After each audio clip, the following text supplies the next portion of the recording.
So as I sit here and desperately await a brand new 3D Sonic game, I went out of my way to look for something that could give me just a taste of what Sonic Adventure provided, but nothing hit as close to home as seeing Spark the Electric Jester 2 Steam trailer during the winter sale.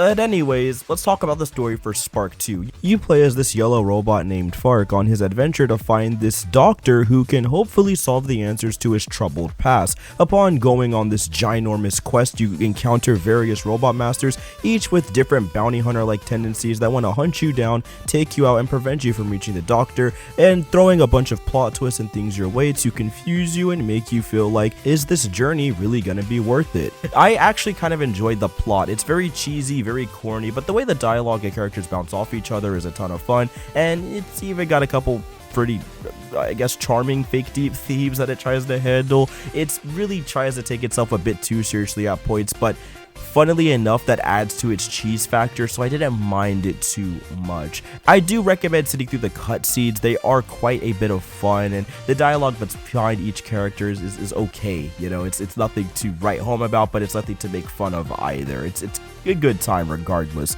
However, with that out of the way, I do really want to talk about this gameplay because I just, that's what we're here for, right? This game feels that Sonic Adventure niche for me. Like, it really hits that exact feeling that I felt when I first played Sonic Adventure 1 way back in elementary/middle school, man. It has all of the beats. You got your fast run speed, you have your homing attack, you have your boost panels that you take, and your loop-de-loops, and all the above. You know, it feels great. But it also has a surprisingly robust combat system that I wasn't expected to be as fun as it was, but ended up carrying the game on its back at a lot of parts. I was genuinely, thoroughly shocked with how strong the combat is in this game, which we'll talk a little bit about later as we get into mini-boss and stuff. But for now, the speed and the flow, it feels great. I like how the levels are pretty smartly laid out. They're not just one-shot kind of straightaways, right? There's a ton of variety in exploring each level with concept art and power-ups scattered throughout the world. And as you run around, you get the sense of verticality, taking all the various spring pads and boost panels and taking loop-de-loops as you traverse like giant highways that go on for what feels like light years, and you just blaze through them at effortless speeds.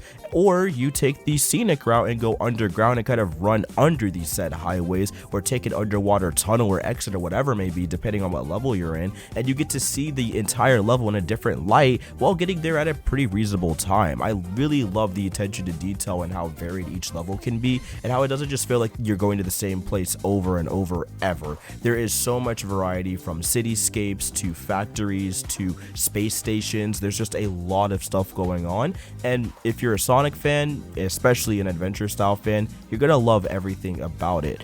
I really did enjoy it. It's a great time exploring each level, and I'm thoroughly impressed. However, one thing I wanted to talk about that took me by surprise, as stated earlier, is the combat. So throughout the game, you're gonna find various tiny little power-ups. One might be a giant sword, one might be a kind of mech suit you can put on, one might be this, you know, weird spinning cane or whatever. And when you pick these things up, you get to transform into a different version of Spark too. You can become a guy who wields a blue sword, a guy who's a Vegito clone with like a black suit and folds his arms and kicks opponents and stuff, and you could turn into this weird mech suit kind of guy who releases EMPs with his heavy attacks.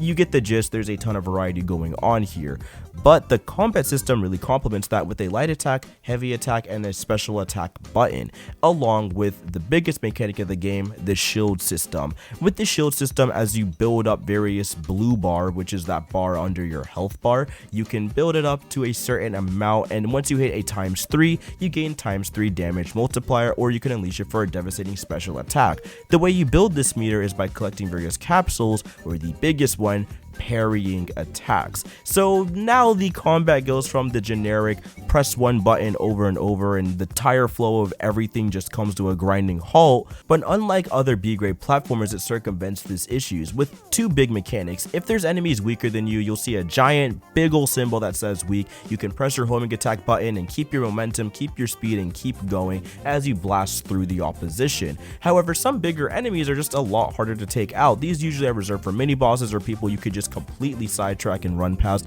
and don't have to care for unless you're going for a certain score and, you know, score ranking to get the gold medals and all that. So what do you end up doing is either run past a crowd of enemies and inevitably till you get to a mini boss or a goal, or you can take them on to boost your score. And since the combat is actually pretty darn good, you more often than not end up fighting these guys like I did. It just feels great to hit stuff in this game. Like when you're doing your perfect parry and the enemies recoil and go into a stun lock position and you can start welling on them with all of your Spark 2 nonsense, it just feels really fun. And nothing complements this more than the boss battles, which to me were actually the highlight of the game. The boss battles are incredibly unique with a ton of awesome special moves that they throw out at you, and it always made me really eager to get to the next part to take them on. So we have extremely strong level design with a ton of branching paths and just makes you feel like you're playing a Sonic Adventure title. With finally a non-janky camera, it feels great and doesn't ever get stuck on anything. It just flows right behind them effortlessly.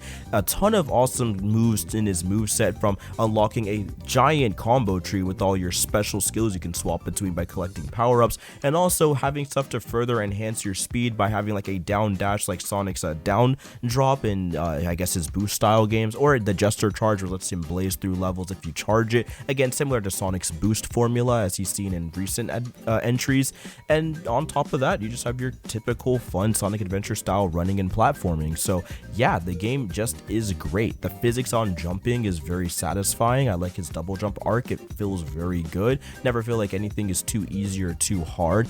Down dashing and being able to slam down and charge blast is very fun, and there's just a lot of great things going on. I think the level design and the way each world is constructed looks gorgeous. The OST is so good, surprisingly. It's such a strong soundtrack, especially the corny Crush 40-esque lyric tracks. Like, I always got amped hearing.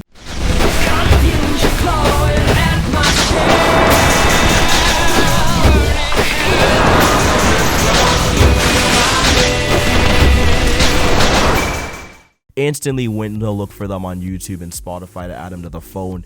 It's such great stuff, man. This game is awesome. There's really not much else to say. I think it's got a gorgeous graphic style. I love the way the main character looks. I like how all the robot designs are. I really enjoy playing as everything. The combos feel punchy. The dashing feels incredible. Everything about it just hits, man. And it's a great time. I have no complaints. I really wanted to talk about this game because you guys should play it, especially if you're a Sonic Adventure fan. I don't know if it's coming out on consoles anytime soon. I couldn't really find anything. I've heard rumors of an Xbox port and a Switch port, maybe. But if you like anything related to the Sonic Adventure formula and anything of that nature, you really should play this game. I genuinely think it's one of the best kind of titles I've played for an indie B-grade platformer. A little bit on the short side, runs about 3 to 4 hours, honestly more like 2.5 to 3. But if you like these kinds of Sonic Adventure style titles, or if you're a fan of just DMC combat or anything from that PS2 era, this is a game you should check out. So yeah, that's my backlog look at Spark the Electric Jester 2, a game you should absolutely buy and play. Really enjoyed it. Really looking forward to Spark the Electric Jester 3, which is coming out sometime soon, and I cannot wait to experience it with you guys and do another full review on it. Thank you all for watching. Hope you guys have a wonderful day, and peace.